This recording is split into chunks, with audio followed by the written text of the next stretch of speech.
बिस्मिल्लाहिर्रहमानिर्रहीम। अस्सलाम वालेकुम दोस्तों, आज की इस वीडियो में हम बात करेंगे बरबरसलार एपिसोड नंबर 19 के ट्रेलर नंबर 2 के हवाले से। आज के हमारे मौज़ूआत सुल्तान की तरफ से भेजे जाने वाले वज़ीर बाबा अरूज शाहीन, इसके साथ साथ इज़ाबेल के भाई और हिजर और पेरी रेस के हवाले से होंगे। तमाम तफसीलात जानने के लिए वीडियो को एंड तक ज़रूर देखिएगा, और अगर आप हमारे चैनल पर नए हैं, मेरी आपसे गुजारिश है हमारे यूट्यूब चैनल को ज़रूर सब्सक्राइब करें। मौजूद नाज़रीन इकराम, जैसे कि ट्रेलर नंबर 2 बहुत ही शानदार था। ट्रेलर में हमने देखा सुल्तान की तरफ से भेजे जाने वाले वज़ीर ने बाबा अरूज को माफ़ कर दिया। इसके अलावा हमने देखा बाबा अरूज और शाहीन मिलकर एक जंग पर जाते हैं।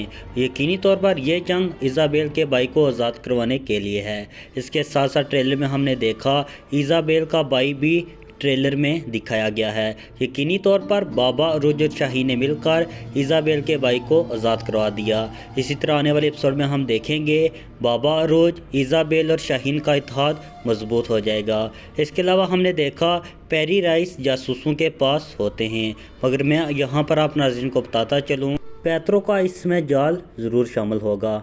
जैसे कि ट्रेलर में भी आपने देखा किला कलमनोस में एक ज़ोरदार धमाका होता है। यकीनी तौर पर पैत्रो ने हिजर और पेरी राइस के लिए जाल बिछाया होगा। उसे मालूम था कि पेरी राइस और हिजर ज़रूर इन्हें आज़ाद करवाने के लिए आएंगे। जैसे कि धमाका बहुत ही ज़ोरदार था, यकीनी तौर पर ये तमाम जासूस शहीद भी हो सकते हैं, मगर हिजर और पेरी राइस इस हमले से भी बच जाएंगे। ट्रेलर के हवाले से आप कोई भी सवाल पूछना चाहें, कमेंट सेक्शन में अपनी राय का इजहार ज़रूर कर सकते हैं। चैनल पे नए हैं, चैनल को सब्सक्राइब ज़रूर करें।